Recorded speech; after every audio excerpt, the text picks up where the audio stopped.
Olá, sejam bem-vindos. Meu nome é Silvio Celestino e você está no episódio número 131 do podcast do canal O Executivo. O nosso propósito aqui é aumentarmos a sua musculatura executiva para que você seja cada vez mais um executivo classe internacional. E para isso nós nos aprofundamos em temas como a gestão de pessoas, o equilíbrio de vida pessoal e profissional e, é claro, sobre negócios, sobre investimentos. Hoje o tema é importantíssimo. Nós vamos falar sobre due diligence e liderança em um mercado regulado e muito dinâmico. Então, vamos conhecer o nosso convidado. Ele possui mais de 20 anos de experiência no mercado de auditoria e consultoria. Atua desde 2004 atendendo clientes em diversos segmentos, como incorporação imobiliária, saúde, telecom e energia. Nos últimos 8 anos, especializou-se em transações que inclui due diligence, laudos econômicos e alocação de compra, PPA. O canal O Executivo tem a grande honra de receber o CEO e sócio da Ecovis WFA, André Valério. André, seja muito bem-vindo. Silvio, prazer estar aqui falando com você e vou acrescentar um ano a mais aí, que é 21 anos que eu tenho. 21 anos. Olha, e eu começo, André, pedindo para você nos apresentar aqui onde nós estamos. Hoje é um episódio especial do podcast do canal O Executivo. André, onde é que nós estamos aqui? Pois é, a gente tem a honra aqui de te receber no nosso escritório, onde a gente tem aqui a nossa sala, né, que a gente transformou em podcast, e a gente sente aqui como se estivesse em casa, né, para bater um papo aí com você. Tenho certeza que vai ser bem gostoso esse papo. Sim. E espero aí que a gente possa acrescentar, trazer valor para o público que vai assistir, para a audiência. Não, sem dúvida. E sabe que eu vi a apresentação do André no WNOW, que é o clube de negócios que nós participamos. Nós deixamos um abraço aqui para o Alexandre Palmieri, excelente trabalho dele ali no WNOW, de nos agregarmos. E quando eu vi o André, a palestra dele, eu falei, nossa, eu preciso trazer o André para o nosso podcast, porque realmente assim, os temas que ele lida são importantíssimos. Eu acho que todos nós, executivos, temos que conhecer esses temas.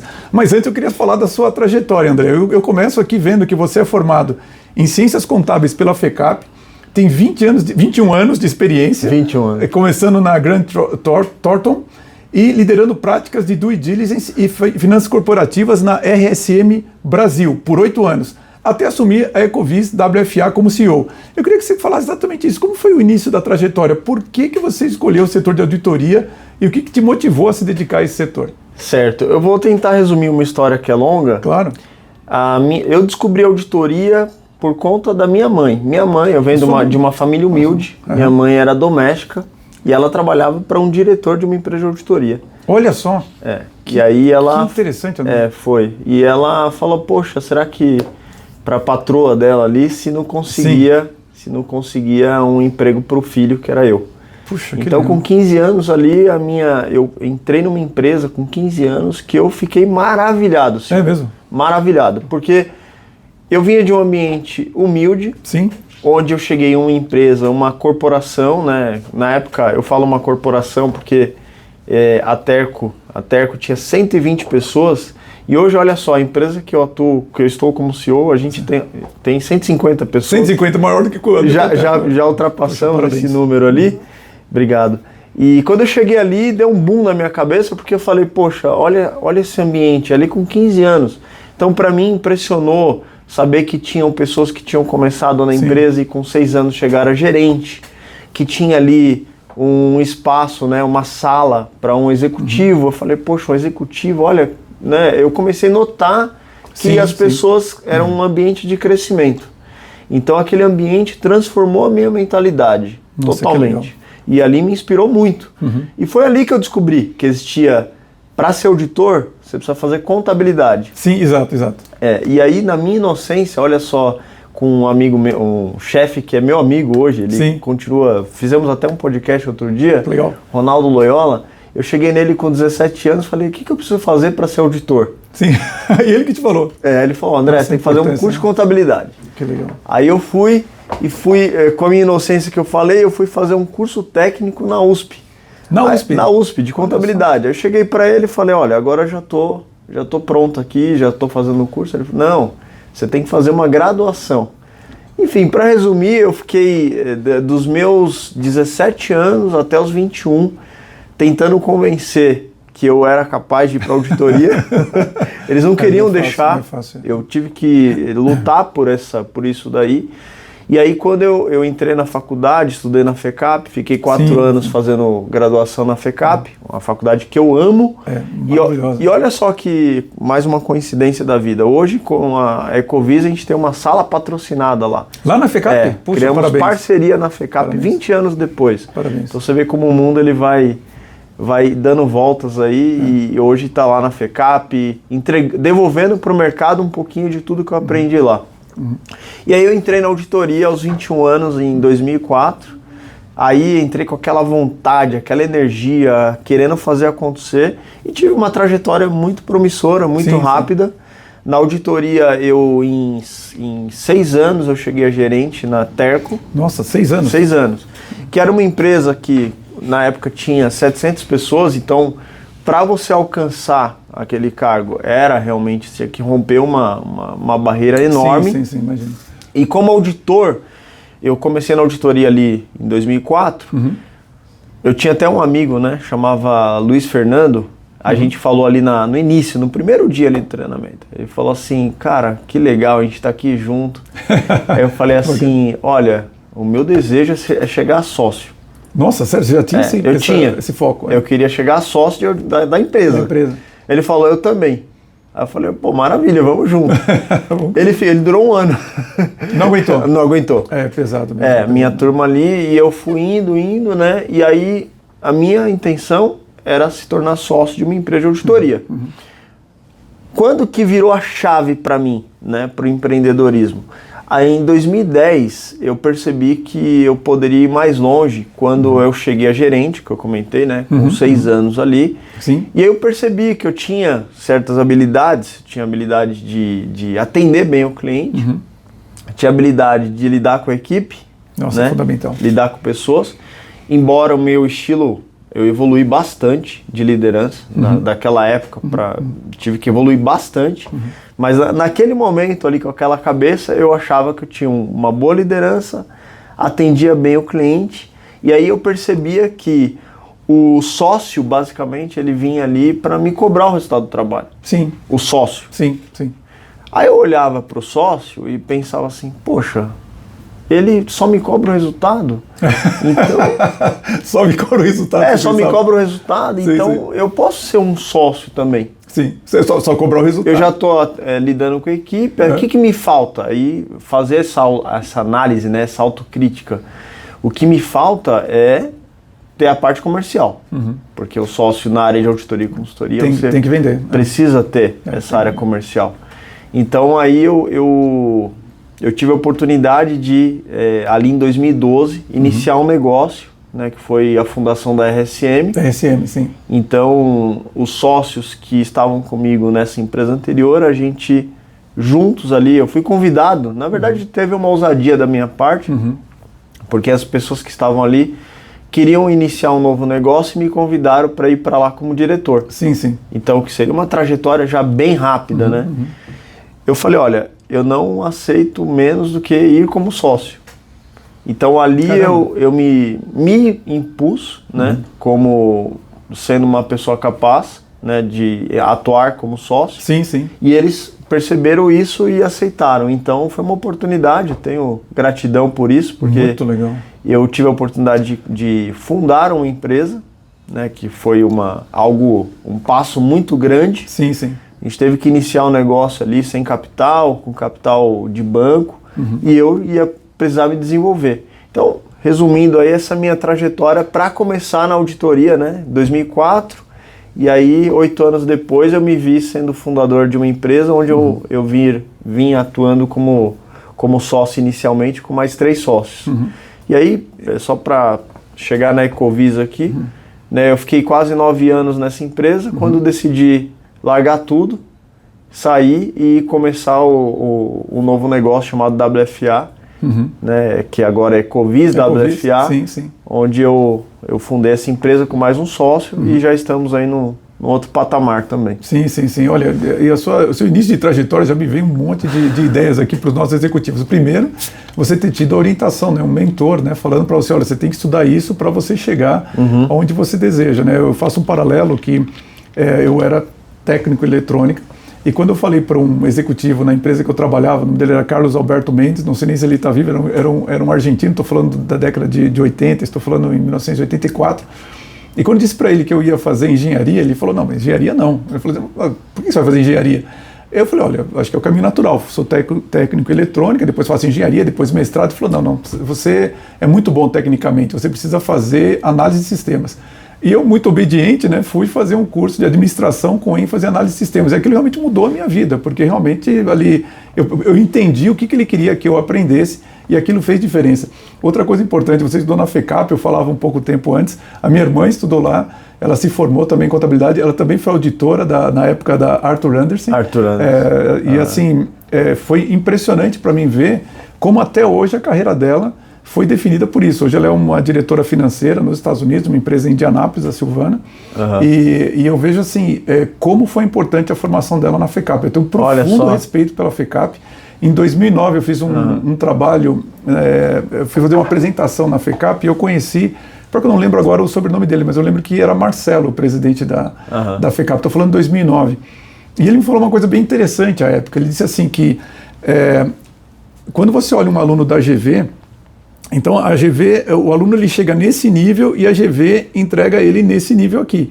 Mas na FECAP o aluno chega aqui e eles entregam nesse nível também. É isso mesmo. Então assim, eu sempre admirei muito a formação da minha irmã e todos os profissionais que eu vi formados pela FECAP, como estou conversando com você agora, são excelentes profissionais. E como é importante, né, a boa formação logo no início de carreira. Eu sou um admirador da FECAP. Para mim, a minha base do que eu sei hoje de contabilidade, eu devo à FECAP. Sem dúvida. E às vezes a gente não fala muito sobre essas instituições de ensino que são relevantes para a formação de excelentes profissionais. Exato. Às vezes a gente fica muito ligado em um brand e tal, sem desrespeitar, claro, as demais, mas realmente a FECAP eu acho que é uma entidade que precisa ser mais falada, assim, né? Porque ela é muito respeitada no mercado. Cara, e eu admiro muito os auditores, porque eu acompanhei a evolução da minha irmã nessa área. Para você ter uma ideia, quando ela saiu do Arthur Andersen, na época, né, estamos falando da década de 80, né, acho que para quem é novo, acho que as pessoas nem sabem disso, mas não tinha telefone.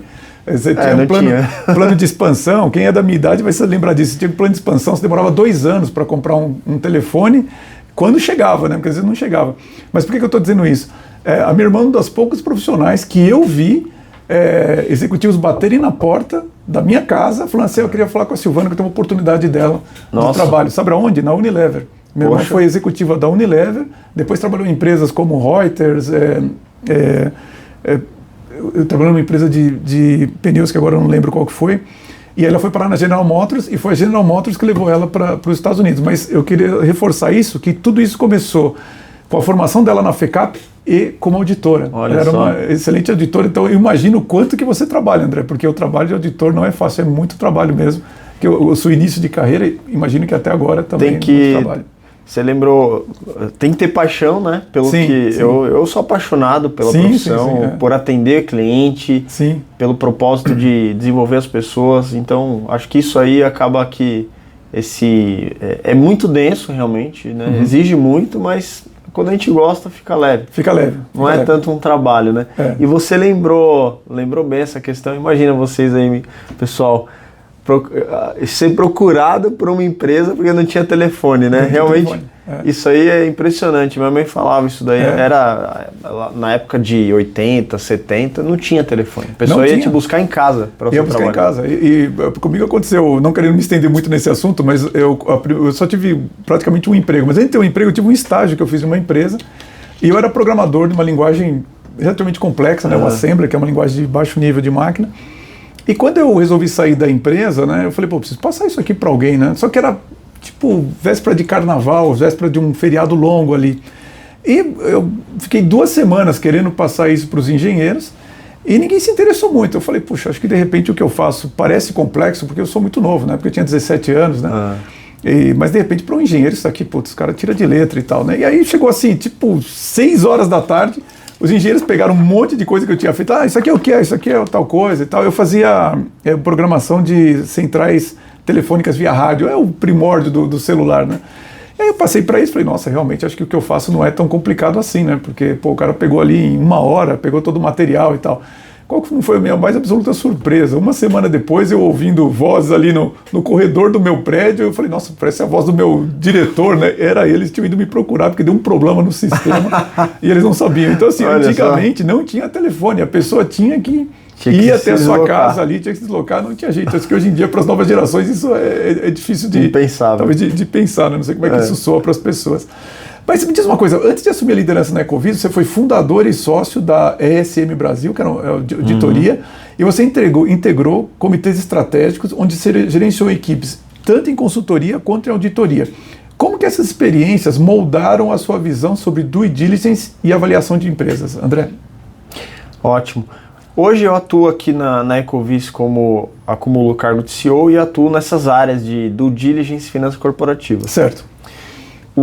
E eu atuo também em alguns órgãos, alguns comitês de empresas de grande porte. Eu já atuei na empresa como a Claranet, que é uma empresa de tecnologia, capital aberto, a Natural One também, integra o conselho.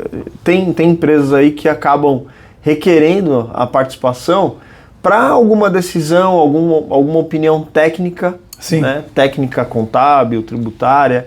E o que eu vejo assim, ter essa bagagem, por exemplo, participando de comitês, você tem uma visão muito ampla da companhia. Não só de dados contábeis, financeiros, tem uma visão de business. Sim, sem dúvida. E quando fala de due diligence é puro business. Então, assim, é uma profundidade estratégica muito grande que você precisa entrar. Por quê? Se alguém vai comprar due diligence, só para ficar claro, né? Claro. É um processo que você faz uma investigação profunda das operações contábil, tributária, trabalhista e do negócio. E do negócio. Que quem vai comprar, ele precisa entender o que ele está comprando. Quais são as linhas de negócio que aquela empresa que ele vai comprar oferece. Quais são as margens de contribuição que aquele negócio oferece para operar. Que mercado que está. Então, assim, participar desses órgãos aí me deu essa amplitude de negócio. E aí contribui para a minha atividade do diligence. Então, eu amo, assim, quando eu estou fazendo trabalho, eu fico super empolgado, de verdade. Quando o cliente vem e fala, não, André, eu vou comprar uma empresa, essa empresa faz isso, eu fico ali, parece que eu que vou fazer o negócio. Só que ao mesmo tempo também, pensando por esse lado, né, de relacionamento, eu também não quero que o meu cliente compre um mau negócio. Claro. Então eu falo, cara, isso aqui é uma bomba. Depois que... Primeiro eu falo, poxa, eu tô empolgado, esse negócio da forma que você falou, eu quero que dê certo, né? Que o deal, a gente fala, que o deal dê certo. Claro. Dê certo. Então, eu me visto disso, eu me visto de negócios, né? Por isso que eu contei um pouco da minha trajetória, que eu comecei como auditor, me vi sócio. Uma coisa é você atuar como sócio, ter uma posição, e depois empresário, né? Então, exato. Eu atuo como sócio, mas eu sou empresário. Então eu vejo negócio, eu vejo margens. Então tudo isso fortalece para eu entregar o melhor para o meu cliente. Sem dúvida. No que diz respeito à diligência, a business e finanças corporativas, né? Que nada mais é que o valuation da empresa. Quanto vale um negócio? Né? O valuation, como determina isso? Então eu consigo ajudar os clientes dando clareza para ele se ele vai entrar num bom ou num mau negócio. E eu tenho vários exemplos aqui, porque nessa trajetória aí só para dar um dado, né, até 21 anos de experiência aí, eu fiz aproximadamente aí, mais ou menos, mais que isso, tá? Mais que 1000 projetos, Silvio. 1000 projetos? 1000. Nossa, muito 1000. Com mais 600 equipes diferentes para entregar. E esses projetos, a gente vai falar um pouquinho mais sobre eles até, mas você atende tanto empresas nacionais quanto empresas estrangeiras que estão vindo para o Brasil. Que estão avaliando a aquisição do negócio. A gente tem clientes de vários países, né? Cliente da China, Alemanha, Portugal, Estados Unidos. Então a gente consegue dar... E assim, quem vem de fora, né? Só fazer uma aspas rápida aqui... tem uma insegurança gigantesca com o país. Então eu já tive vários pedidos e eu fico muito feliz quando eu consigo ganhar a confiança de quem está de fora, é mesmo. porque A gente que está no Brasil mesmo, a gente não tem tanta confiança no país. Eu ia falar isso, né? Quem está de fora e nós que estamos aqui também não temos tanta confiança nessa bagunça tributária que nós vivemos. Né? Essa bagunça. Imagina para quem está de fora olhando o Brasil. Então, primeiro eu tento passar uma confiança para o meu cliente de fora, seja de onde for, o país ali, e aí ganhar essa confiança e entregar transparência. Entregar, olha, aquilo que você não está vendo, que você está com uma venda, eu clarifico para você. E para ele tomar uma decisão seguro. Sim, né? sim. Recentemente fiz uma diligência para um cliente americano que comprou uma empresa no Rio Grande do Sul. Olha só. E olha só, eu estava antes de fechar a proposta de serviço, eu estava com um advogado, a gente entrou junto. Um advogado apresentando a parte legal, de análise, e eu a parte financeira e tal. E na reunião eu falei para o cliente, né? Eu falei, olha, houve um desastre e tal no Rio Grande do Sul, claro, da inundação. Claro. E aí depois da reunião o advogado chegou para mim e falou assim, cara, por que você falou isso? Honestidade. Eu falei, qual o problema? Não, porque isso a gente pode perder o trabalho, porque ele pode querer não fechar o negócio. Eu falei, mas é exatamente sobre isso. É exatamente falar tudo para ele saber, para ele tomar a decisão correta. É claro. Então, esse jeito, sabe, de às vezes a gente querer vantagem, sabe, né? O jeito brasileiro de ter vantagem. Não.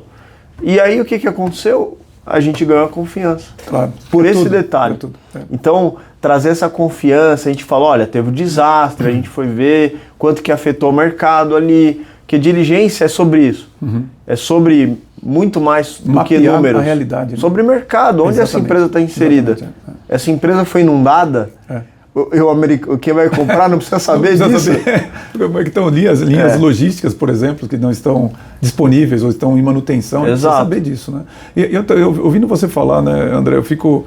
Duas coisas, né, porque que me vem à cabeça, né? Primeiro, que um dos motivos de eu fazer esse canal, falei, bom, é para falar de assuntos que me empolgam, mas que ninguém se empolga tanto, né? Que a gente gosta de falar sobre negócios, sobre esses detalhes, assim, que às vezes são mais hard, mas que faz você ter uma visão de raio-x, você fala, olha só que interessante isso, né? Que o cara está comprando, como é importante ele ter uma visão correta. E até enquanto você falava, eu pensei assim, engraçado, né? Se as pessoas tivessem essa preocupação de conhecer o que elas estão comprando, tanto quando ela vai comprar uma simples ação, né? Imagina, a pessoa que vai comprar uma ação para ela, como pessoa física.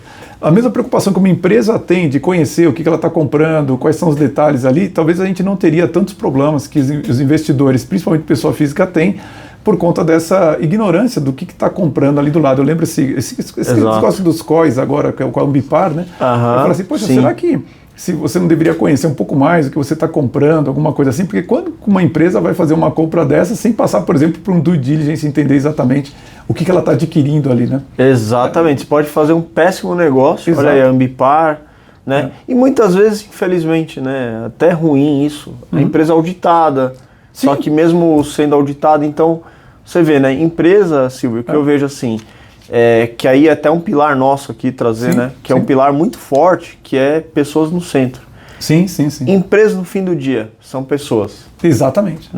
Então, trazer essa tranquilidade. Às vezes a empresa auditada ali dá um problema. Fica ruim para o mercado inteiro, né? Não, e isso me preocupa muito, porque tem sido a história do século XXI, né? Quer dizer, quando você lembra da Enron, da WorldCom lá atrás... aqui no Brasil, Americanas em 2023, aí agora essas questões que a gente está vendo com os COIs. Então tudo isso, assim, acho que a gente precisa ter mais essa preocupação do André de honestidade naquilo que está fazendo, porque todos nós confiamos nas auditorias que aquilo que está sendo informado para nós, de fato, está correto, mas é o que o André falou, nós dependemos de pessoas. Eu sempre, engraçado que eu não gosto de falar desse assunto, porque eu acho assim, cada um deveria se preocupar com isso, mas vira e mexe eu acabo voltando nesse assunto, porque olha, nós precisamos voltar a falar da moralidade no desenvolvimento das pessoas. Se você não tem honestidade, se você não tem moralidade, nenhuma auditoria vai ser capaz de chancelar realmente o que está acontecendo lá. Então a gente depende de pessoas como o André, que tem essa preocupação de mostrar às vezes coisas que podem até interferir negativamente no negócio para ele, mas ele manteve a credibilidade. Inclusive no episódio anterior, André, a gente falava com a Ana Adobati sobre isso, que os profissionais têm que se preocupar com a sua credibilidade ao longo da sua história. Quer dizer, não é um negócio que você perde porque você falou uma coisa que deveria ter falado, que é o problema. O problema é você perder sua credibilidade e aí você não tem como recuperar ao longo da sua trajetória, né? Então esse é o ponto fundamental. Exato. Nesse ponto, só sem me estender muito, por favor. Outro dia a gente teve uma oportunidade aqui de um cliente que nós entramos no cliente e a gente percebeu que a gente estava limitado de acessar informações ou ter clareza das informações. Cara, não dá. Pra você ter ideia, esse cliente aqui a gente ia ficar com ele 5 anos, a gente decidiu declinar e com isso a gente deixou de o honorário global, abrindo aqui, R$1 milhão. Olha só. Então assim, o dinheiro não paga, a gente colocar a cabeça no travesseiro. Porque se a gente é auditor, contratado para fazer um trabalho independente, e eu estou impedido de fazer aquele trabalho independente, de acessar informações, então o dinheiro não pode sobrepor a nossa conduta. Claro. É isso. Você deve sempre imaginar a empresa como se ela fosse eterna. Quer dizer, olha, por conta de uma necessidade ou de um interesse momentâneo, você pode quebrar a perenidade da empresa, né? Então é importante você ter o caráter realmente de saber o que você vai trabalhar e o que você vai recusar, mesmo que momentaneamente isso signifique uma perda financeira. Eu lembro que, inclusive, e assim, só se você me permite, eu vejo assim, eu sei que a gente às vezes olha, né, o Brasil com essa questão do jeitinho e tudo mais, mas a minha experiência é o seguinte, a maioria dos brasileiros é honesta, a maioria dos brasileiros trabalha direitinho. Só que se você tiver numa sociedade pouquíssimas pessoas que fazem coisa errada, pronto, já dá já contamina tudo, né? E na verdade não, eu acho que o que a gente tem é pessoas ruins, realmente, posições chaves, mas a maioria do brasileiro realmente quer a coisa certa, a moralidade, fazer o correto e tudo mais. Então acho que por isso que é importante a gente, até uma preocupação minha, mostrar, olha, nós temos pessoas muito boas aqui no Brasil, e sabe quando você estava falando do americano investir no Brasil, né? Você sabe que isso sempre me remonta, quando eu vejo assim, muitos brasileiros falam, não, vou embora, por causa o Brasil não dá certo e tal. Às vezes eu olho assim, eu lembro até hoje, eu estava vendo, acho que o Valor Econômico, né? Quando, se não me engano, a BMW resolveu implantar uma fábrica, não lembro agora se é no Paraná, Santa Catarina. E eu olhei aquilo e falei, cara, uma BMW, né, ela não toma decisões lendo valor econômico, né? Ela sabe de alguma coisa que eu não sei. Então, o Brasil é um país muito viável e que vale muito a pena você investir. Nós temos problemas, mas todos os países têm problemas. Então, imagina se, eu nunca vi um americano falar assim, não, vou embora dos Estados Unidos porque tem problema, ou vou embora, sei lá, da Alemanha porque tem problema. Não, as pessoas enfrentam os problemas e resolvem. Então acho que é isso que a gente tem que pensar, que se até um americano quer vir para o Brasil, fala, cara, esse país tem muita oportunidade, a gente tem que trabalhar em cima disso, né? Exato. André, uma preocupação que nós temos aqui no canal Executivo é sobre a formação de líderes executivos empresariais. Eu queria que você contasse para nós duas coisas. Primeiro, qual que é o seu estilo de liderança, como que você se descreve como líder de pessoas, e segundo, se você tem algum líder de referência, que você tem alguém que você se baseia, você fala, puxa, quando eu vou tomar uma decisão, tá difícil, eu lembro desse meu líder de referência aqui e me pergunto o que ele faria e isso me dá algum subsídio. Você tem isso? Mas primeiro me fala do seu estilo. Maravilha. Bom, meu estilo de liderança, o que eu gosto? De dar autonomia para o meu time. Puxa, que legal. Empoderar meu time, porque assim, o que eu penso? Se a gente contrata gente boa, isso aqui não é uma frase minha que eu uso, acho que o Jobs falou isso. Sim. Se a gente contrata gente boa, a gente não precisa ficar falando tudo. Estou traduzindo aqui para o meu mundo. É isso mesmo, ele fala isso.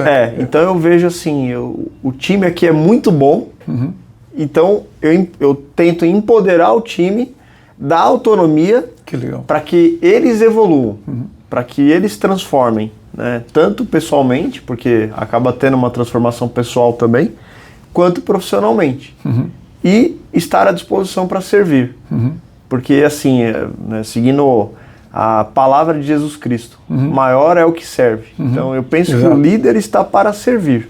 Então, assim, toda a cadeia de liderança aqui dentro, que temos muitos líderes, eles sabem que eles estão à disposição para dar assistência, mas que é para fazer o time voar. Né? Então, esse é o estilo de autonomia, empoderamento e crescimento. Muito legal. Né? E aí, com isso, Silvio, eu vejo que, poxa, vem cada coisa, cada entrega incrível. Nossa, assim, de criatividade, de liberdade. As pessoas entregam mais, né? As pessoas se comprometem por si só. Não, eu não preciso ter alguém falando aqui para eu saber o que eu tenho que fazer. Que legal. Né? Eu não preciso ficar falando tudo que tenho que fazer. Lógico, a gente alinha, olha, o que espera de resultado é isso aqui, como você vai fazer, descobre a sua melhor forma.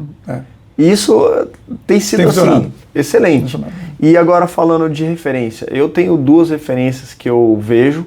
Uma, que é o Silvio Santos. O Silvio Santos, uma grande referência. Tira aquele Silvio Santos do palco, o Silvio Santos empresário, é um cara, nossa, extraordinário. Sim, é mesmo. Né?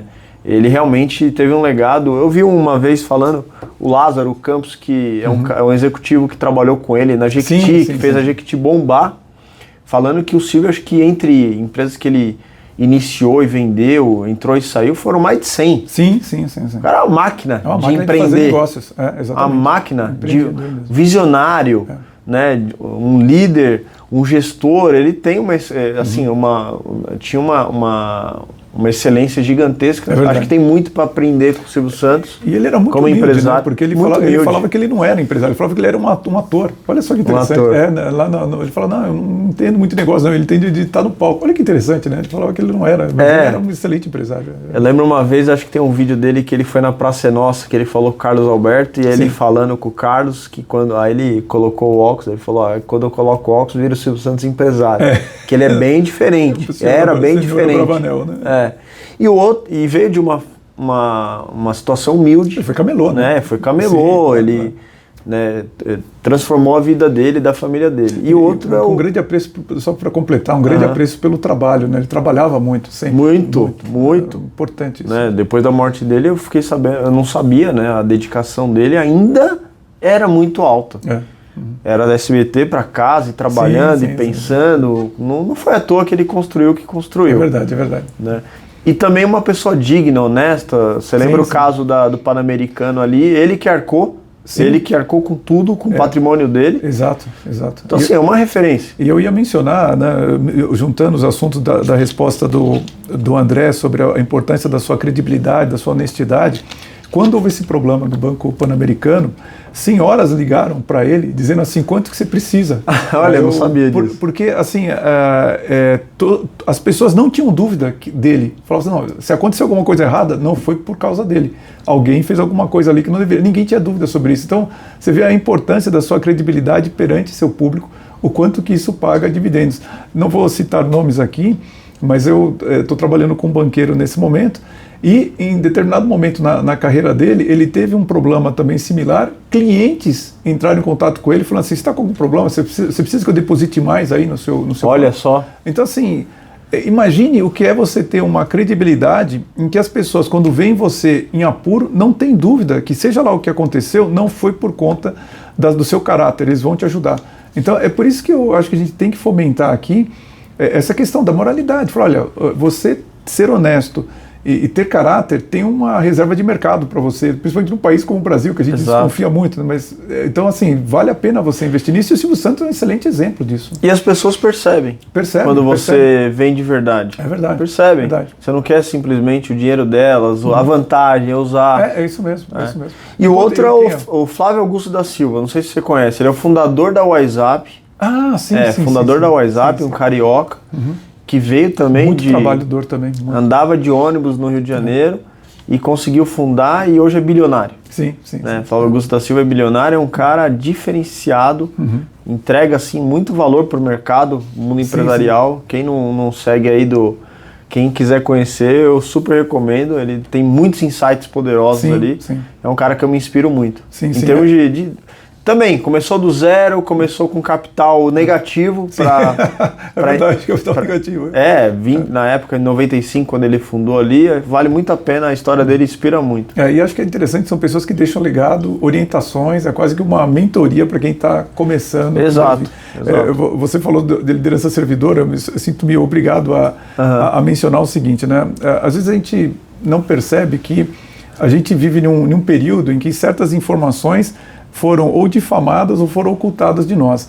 E para mim a mais absoluta surpresa, eu sou católico, tá? Então assim, eu vejo o quanto que a Igreja Católica foi difamada ao longo do tempo, e informações que são importantes, que estão em encíclicas papais e que falam sobre liderança e que a gente não sabe. Então eu vou convidar aqui os nossos ouvintes a ler a encíclica Quas Primas, que é do Papa São Pio XI, E leiam essa encíclica e vocês vão ficar surpresos, porque eles descrevem os problemas que nós enfrentamos de liderança dentro das empresas hoje com a questão da autoridade.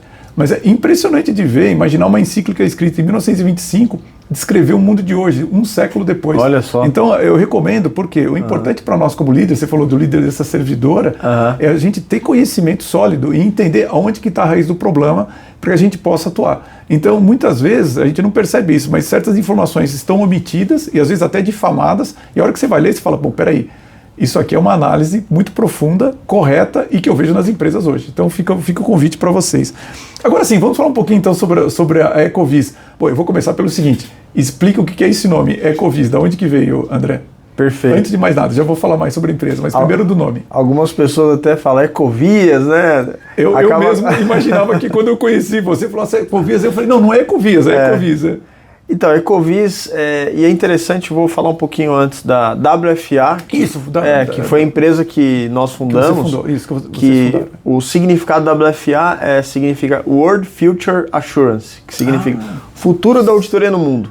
Que legal. Qual que era a ideia, né, desse conceito? Nome legal. A ideia era trazer uma auditoria, um serviço transformador. Sei.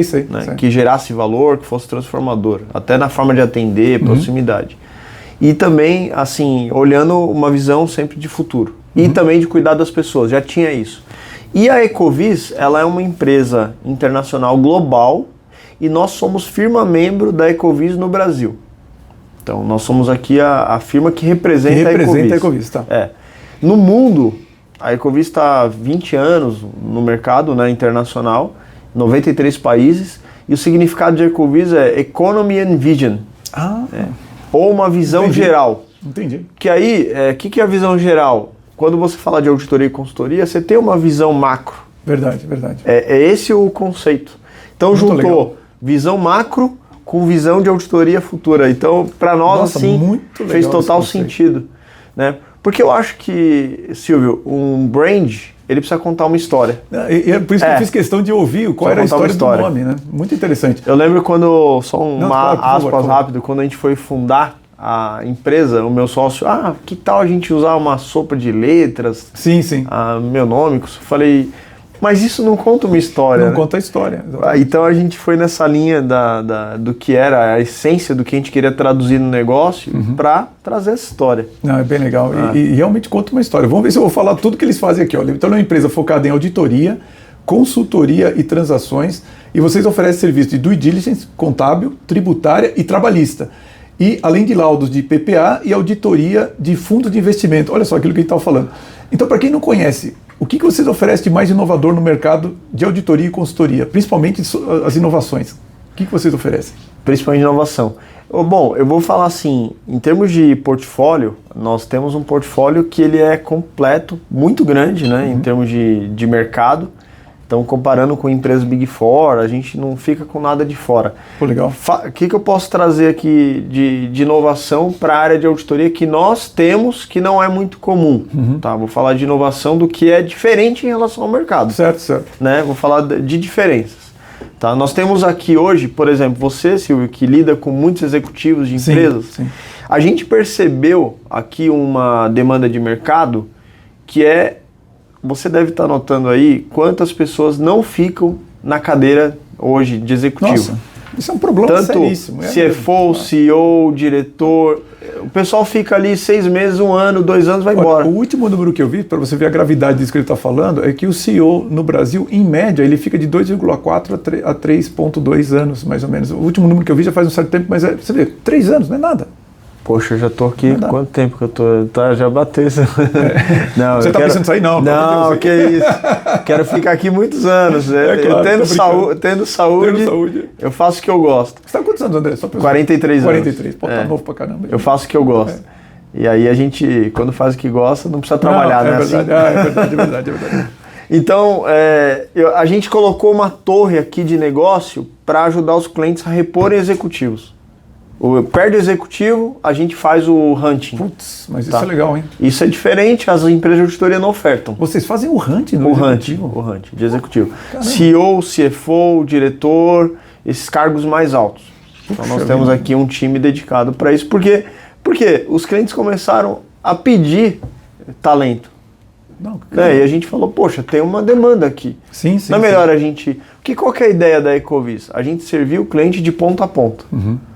O que ele precisar em auditoria e consultoria, a gente oferta. Nossa, mas assim, essa é a ideia. Só o que você falando me vem à cabeça o seguinte, né? Você oferta os executivos, né? Que vocês conhecem, porque provavelmente vocês trabalharam... Isso.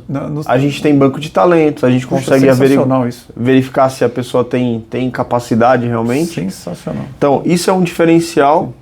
O outro diferencial de mercado é o diferencial, uma linha que a gente chama de soluções patrimoniais. Sim. Que a gente consegue, por exemplo, isso é uma demanda de mercado, tá?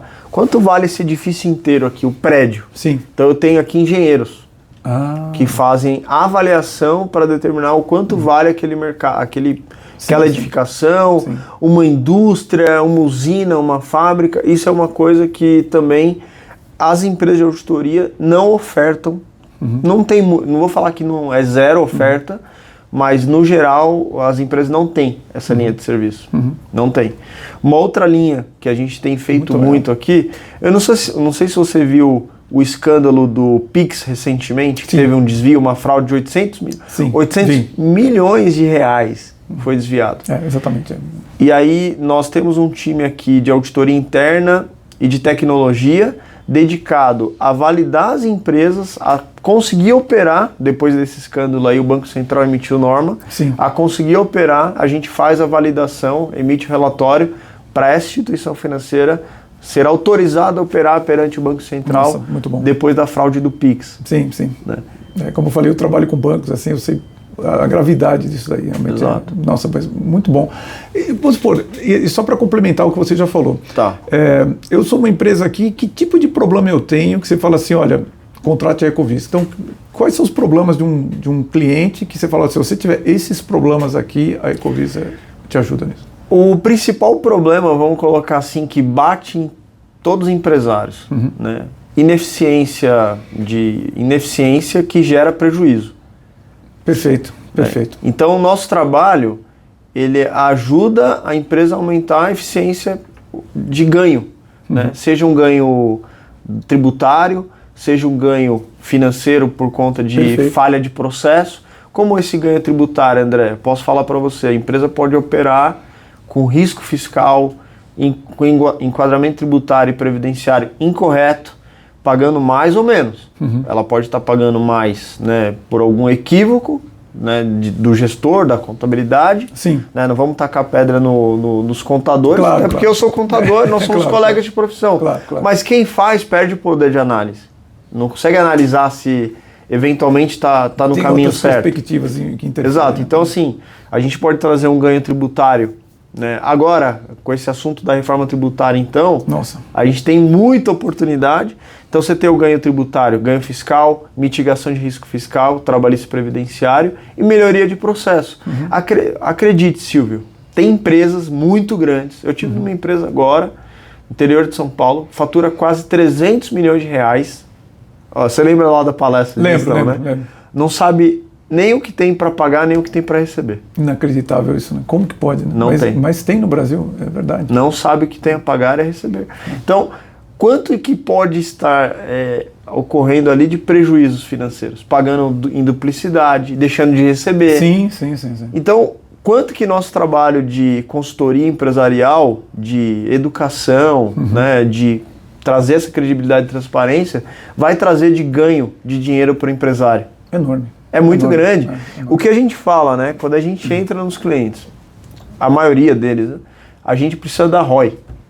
O ROI é o retorno financeiro. O cliente paga um dinheiro ali e ele tem aquilo de volta. Certamente ele vai ter. Sim.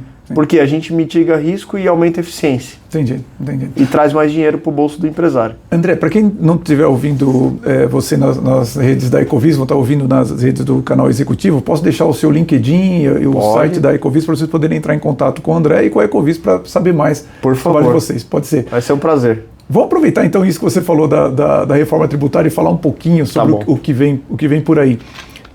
Duas coisas, não sei se a gente já pode falar sobre isso, que ainda não foi aprovado no Congresso. O que é a reforma tributária? Você vê que é mais relevante, que vai mudar para as empresas? Eu sei que a gente tem pouco tempo aqui, mas se você pegar um bem sumário, um item que você fala assim, olha, isso aqui vai mudar.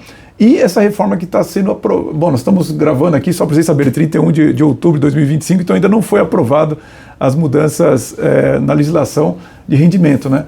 Se você pudesse pincelar, olha, o que vai ser grave na reforma tributária que todo mundo tem que prestar atenção? Aliás, vocês fazem eventos aqui falando sobre isso, né? Exato.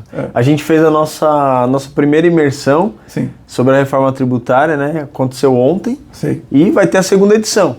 E aí a gente dá uma amplitude muito boa. Para quem quiser participar da próxima, vai ser uma oportunidade. Legal, então fiquem de olho, se me permite também, a hora que tiver definido a data, vou colocar nas minhas redes também para as pessoas poderem participar, porque, gente, olha, você que é empresário, executivo, você não pode ficar fora dessa discussão. Às vezes eu vejo, não só dessa discussão da reforma tributária, mas eu estou vendo que vai chegar a NR1, que eu conversei no episódio anterior do podcast, que são as normas relacionadas a riscos psicossociais da empresa. Em geral, o executivo empresário, com todo esse trabalho que ele tem, ele deixa para o último momento. Nenhum dos dois assuntos vai dar para deixar para o último momento. Então, quando eu tiver uma oportunidade, André, eu vou colocar então vocês aqui também nas minhas redes sociais, falar, participem, porque realmente é importante. Mas se você fosse dizer assim, olha, o que você considera mais relevante que vai ser os impactos da reforma tributária e nessa reforma de renda, do imposto sobre a renda para os executivos, para os empresários? Perfeito. Bom, vou falar para a audiência ali diretamente. Sim, claro. A ideia, assim, da reforma tributária é antecipação. Se antecipe, não precisa desesperar, porque a reforma tributária traz um certo desespero, né, para a maioria das pessoas que desconhecem esse tema. Mas, assim, 3 pontos, Silvio, tá? Que são primordiais para se preparar. Ela vai trazer, de certa forma, um aumento da carga tributária. Tá? Porque o governo não coloca... Que surpresa, hein, pessoal? Que surpresa, né? Incrível, não? Uma reforma que vai reduzir carga. Então, assim, alguns setores vão ser afetados mais que outros. Então, ao aumentar a carga tributária, vai precisar repassar esse preço. Não tem como. Vai ter um aumento de preço para o mercado. Não só o prestador ou quem fornece ali a mercadoria, o contribuinte vai aumentar a carga tributária, que os custos também envolvidos ali na cadeia também vão repassar esse preço. Sim.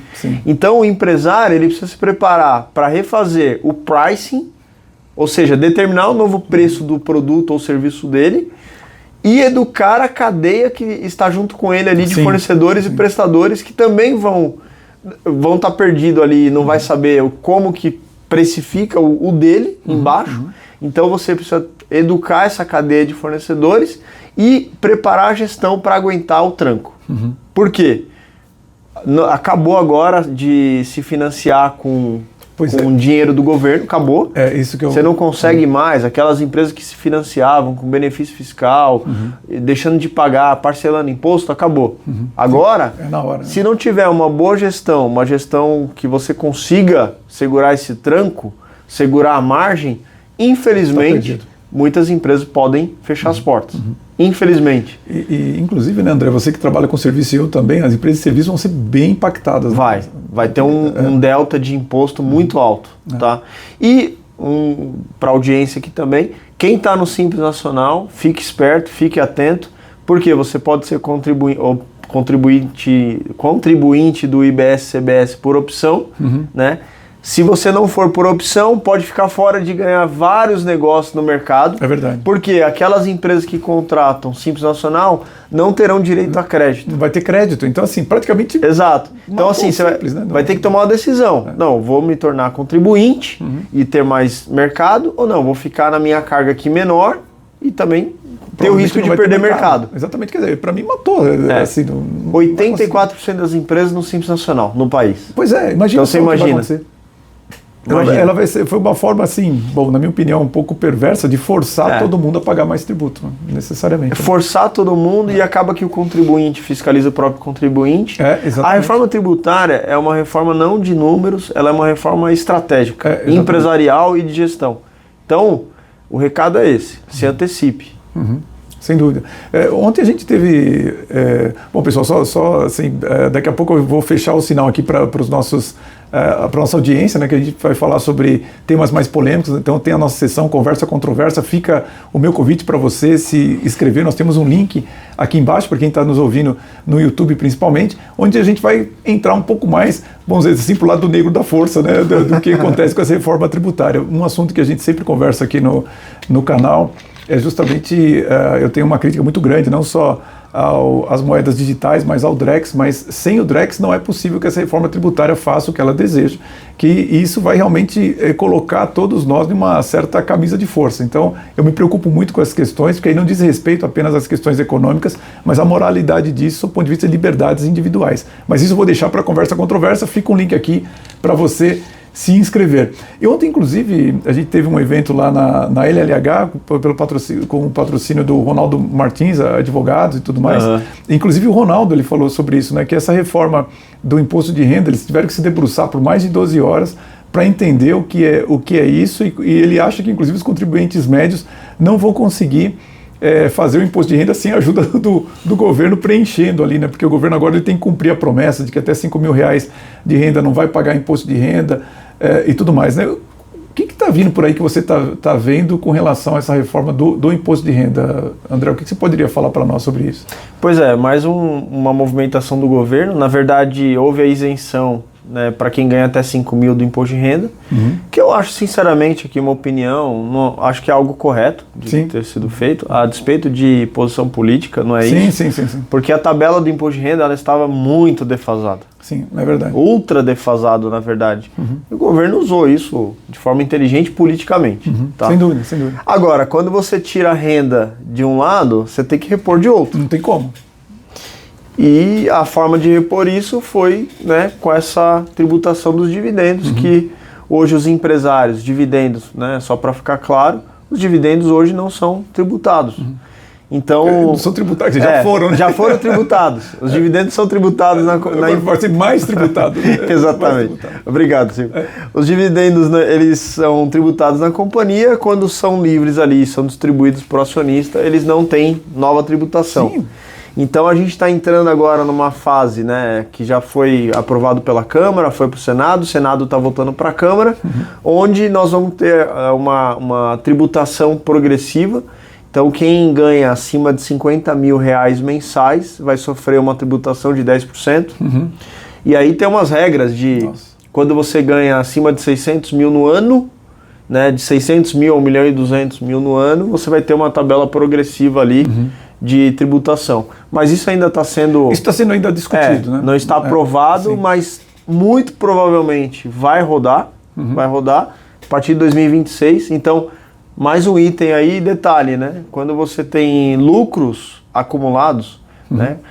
Empresas que têm o problema do lucro acumulado, que tem caixa, é um problema do sucesso, pessoal. Um bom problema, né? Eu tenho alguns clientes que têm bastante lucro, precisa destinar esse lucro e pagar até 2028 para não serem tributados. Entendi. Senão eles vão tributar. Senão vai ter que tributar essa distribuição. Então você vai precisar já planejar em ata como que vai ser essa distribuição para você poder ficar isento. Então a gente está falando aqui de dinheiro na mesa. Então, por conta de apenas planejamento.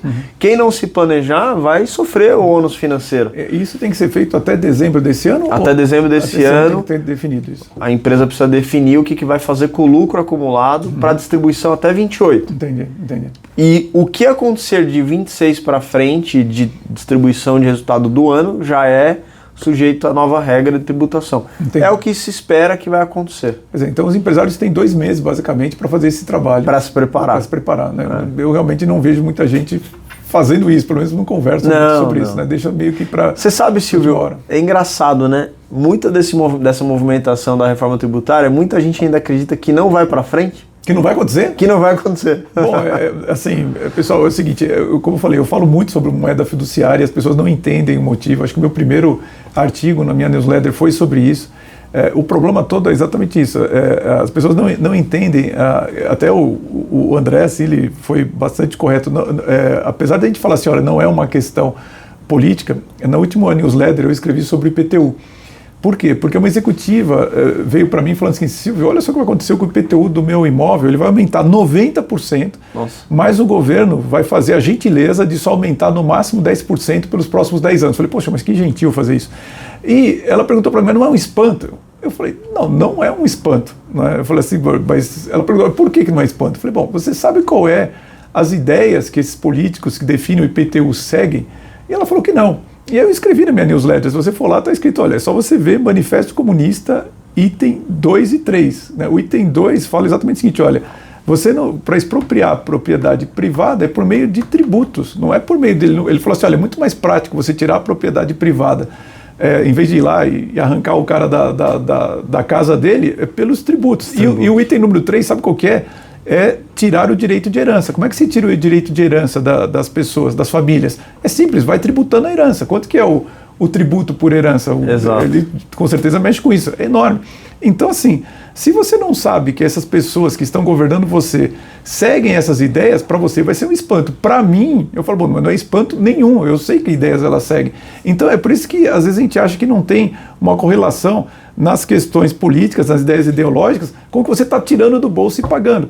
Todas essas ideias que a gente está vendo por trás da reforma tributária também é um negócio de você ter um controle brutal em cima das pessoas. É por isso que você precisa se interessar por isso, as leis que estão sendo colocadas e pior que eu vejo, né? Alguém aqui, acho que nem o André nem eu, foi questionado se você queria isso, né? Nunca foi feito, por exemplo, como é que chama aquilo? Um plebiscito, por exemplo, assim, você quer moeda digital?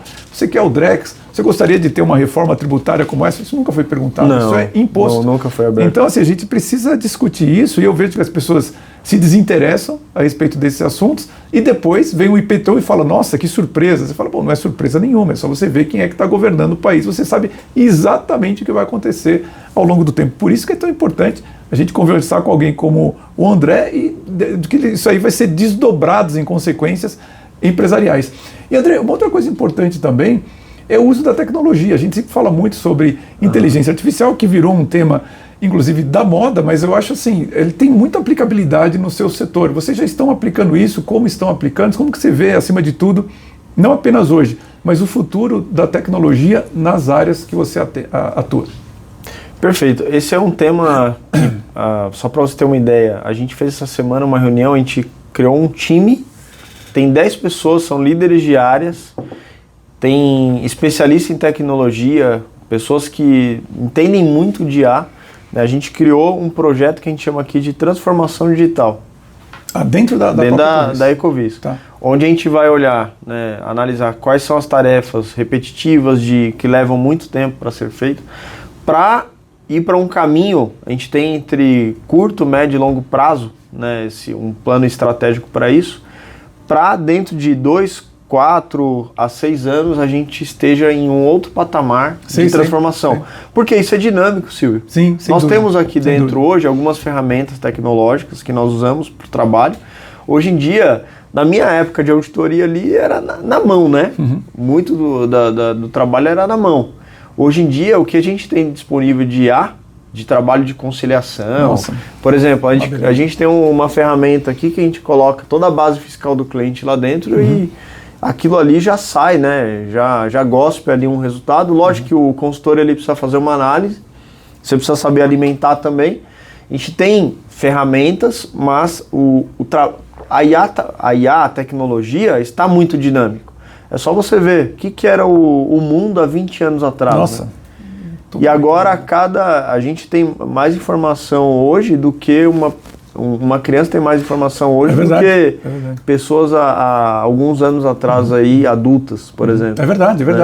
Tem muita informação disponível. Então, está saindo IA atrás de IA. É verdade. E a gente criou, então, essa equipe de trabalho para ter esse movimento enorme de transformação em várias frentes. É isso que a gente quer fazer. E aí, por que isso também, né? Trazer mais eficiência no negócio, entregar mais poder de análise para o cliente. Porque aí eu tiro tarefas que você não precisa fazer tanta análise, tanto raciocínio, é mais mecânico e sobra mais tempo para análise. para entregar mais para o cliente. E isso sim é bem estratégico, né, André? Porque uma preocupação que eu tenho também é informar os executivos e empresários em que momento que nós estamos no ciclo econômico.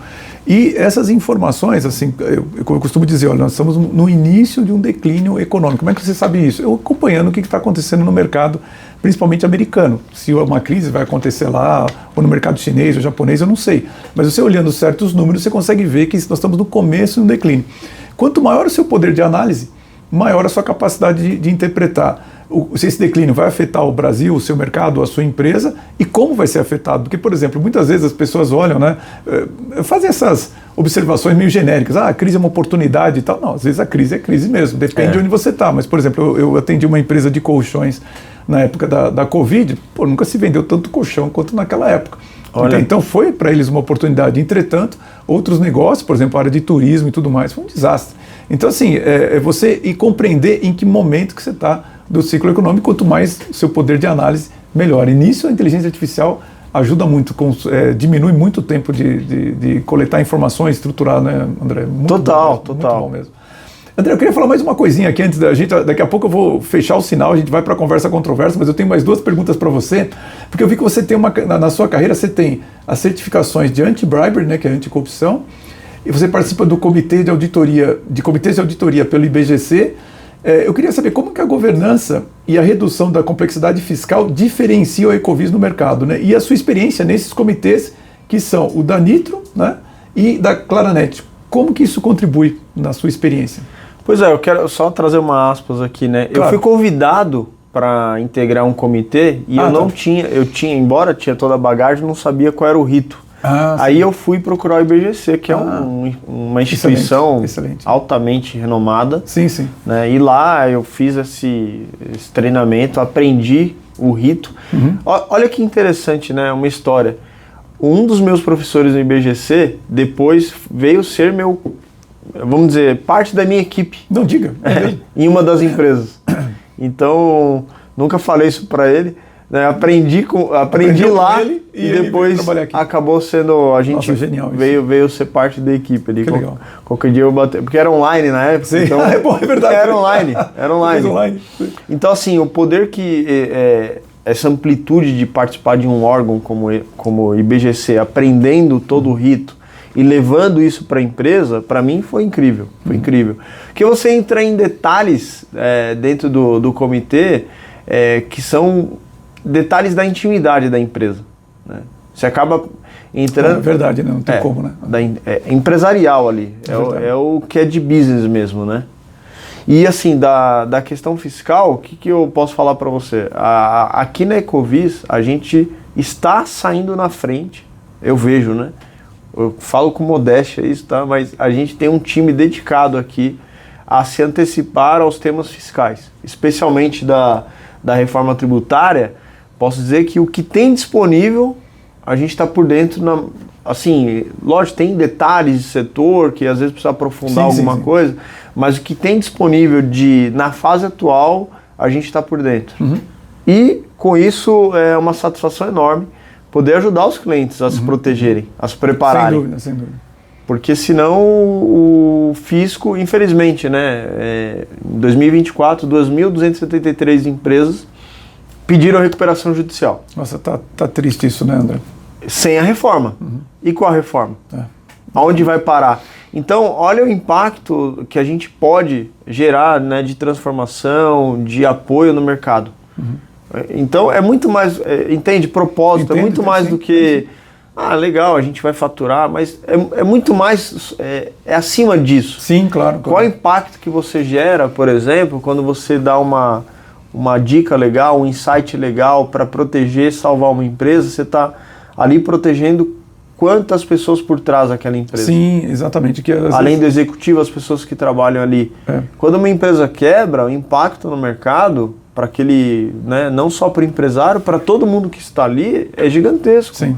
Não, as pessoas não têm ideia disso, né? Muitas vezes, às vezes a gente vê uma pessoa como o André, ou a gente falando de números e de coisas assim que as pessoas não entendem, mas a gente consegue enxergar atrás do número o impacto nas pessoas, o impacto nas famílias, né, disso, né? Então, por isso que às vezes impacto social mesmo. Eu fico bem preocupado nesses casos que a gente mencionou aqui. Eu mesmo tive um cliente que num desses eventos aí mais recentes, ele perdeu 11 milhões de reais. Nossa. E para ele era muito dinheiro. Eu falei assim, puxa vida, né? Será que, de novo, né?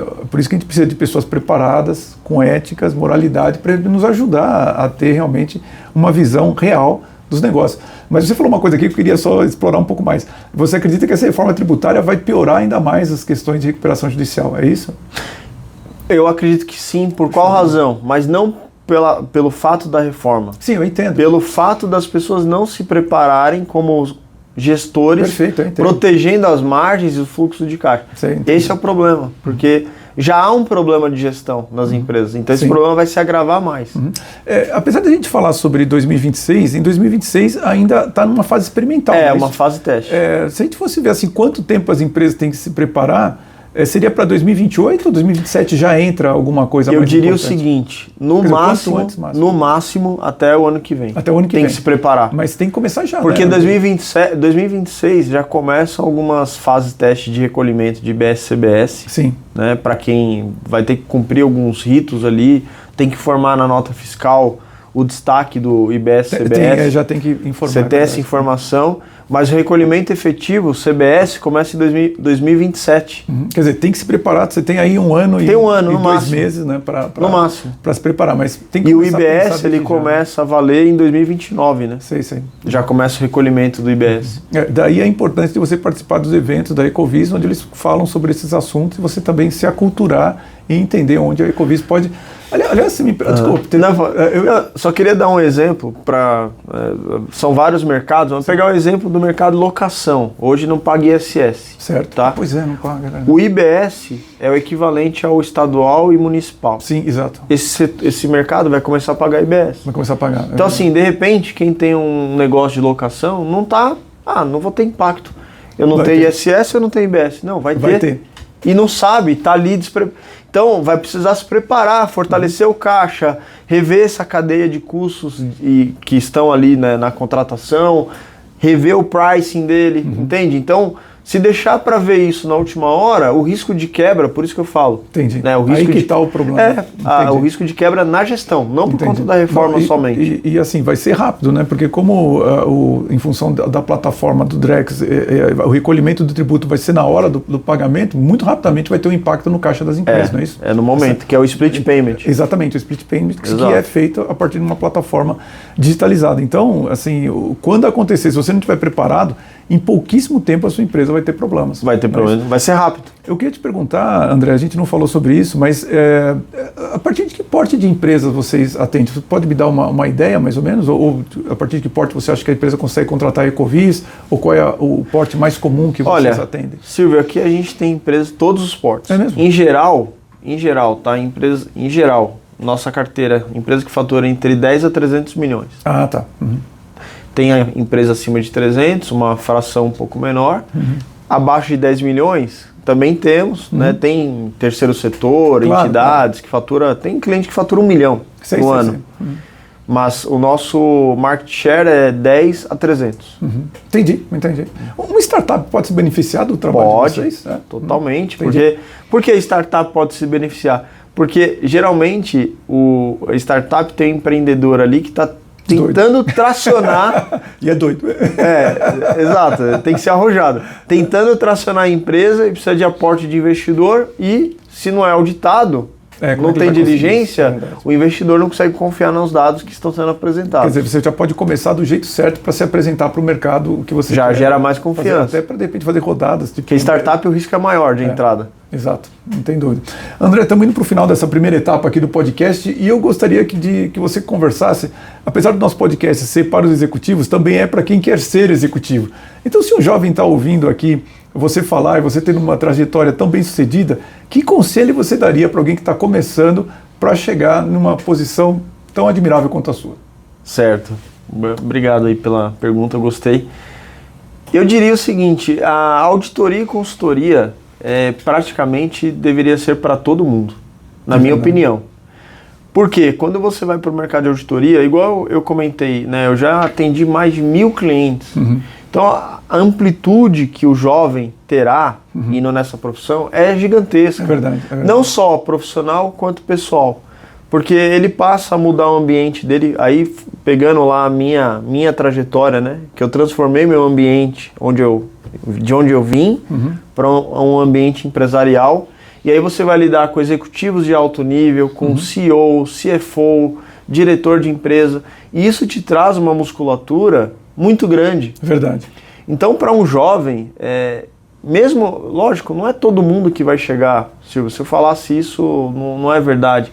Não é Uma todo mundo que natural, vai chegar né? a sócio. Uma seleção né? natural. Né? Mas, até porque tem gente que não quer. Exato, exatamente. Tem gente que não quer. Exatamente. Então, independente se a pessoa quer seguir carreira até o final, né, como sócio, ele vai passar e ele vai sair um outro profissional. É verdade. Mesmo que ele queira ir para o mercado depois, ele vai ser um profissional diferenciado. É verdade. Porque ele acumula habilidades, o hard skill e o soft skills, né? São habilidades comportamentais, soft skills, e habilidades comportamentais, o hard skill. Que é a habilidade técnica, o hard skill, a parte contábil, tributária, trabalhista, empresarial, negócios. E o soft skills, ele vai ter habilidade de liderança, iniciativa, espírito de equipe, né, como lidar ali em conflitos. É verdade, é verdade. Então, ele sai um profissional diferenciado. É verdade. Para mim, como eu comentei, né, todo jovem deveria ter uma oportunidade de passar ali. De preferência quem está na área contábil, administração, economia, mas todo mundo deveria ter essa oportunidade. Mas sabe, André, esse seu conselho é bem valioso, porque eu vejo que muitas vezes o jovem está meio perdido, não sabe o que vai escolher. E é natural, porque assim, quando você é muito novo, as pessoas começam a te cobrar, né? O que você vai ser na vida e tal. Cara, como é que um jovem, né? Nenhum jovem vai falar assim, você querer ser um especialista em derivativos, né? Alguma coisa assim, o cara nem sabe o que é isso. Então, assim, é importante você começar numa área que, apesar de ser uma área que te dá uma visão generalista, ela vai permitir você, com o passar do tempo, encontrar a sua vocação e você, então, ir para uma área que você acha mais apropriado. Mas, acima de tudo, eu acho que essa área de auditoria, contabilidade, ela é uma área que dá uma moralidade do trabalho muito grande. Você aprende a ver a realidade como ela é, nos números ali, entender das questões empresariais, e aí você pode encontrar a sua vocação ao longo do tempo. Mas eu acho uma recomendação excelente começar nessa área. A maioria das pessoas que eu conheço nessa área, ele tem razão, nem todas conseguem sobreviver, porque é muito trabalho, é muito pesado, mas as que conseguem, assim, adquirem uma moralidade, um caráter muito bom para poder seguir com a sua carreira. André, olha, não tem como te agradecer realmente, assim, você falou da sua origem humilde, mas você continua sendo um executivo humilde, assim, você compartilhou o seu conhecimento aqui conosco, você tem uma vasta experiência que tenho certeza que muitas pessoas vão poder se espelhar e essa experiência vai contribuir muito com o desenvolvimento do que eu chamo da musculatura executiva da nossa audiência. Então, muito obrigado pela sua participação no nosso canal, nosso podcast, nosso canal O Executivo. Eu que agradeço o convite e, Silvio, pessoal, aqui o time preparou aqui um presente para você. Olha, eu não sei se você pegou o livro no dia do evento lá. Não peguei. Ah, então aqui um livro e aqui... Muitíssimo obrigado. Vou usar aqui nos nossos podcasts aqui. Olha, pessoal, tem o mais importante que tem um chocolatinho da Lindt aqui. Muito bom, obrigado, André, muito gentil da sua parte. Então, para você também, nossa audiência aqui na fase aberta do nosso podcast do canal O Executivo, muito obrigado. Quinta-feira que vem, 19h30, mais um episódio do nosso podcast. O nosso propósito aqui é aumentarmos a sua musculatura executiva para que você seja cada vez mais um executivo classe internacional. Um grande abraço a todos e vamos em frente.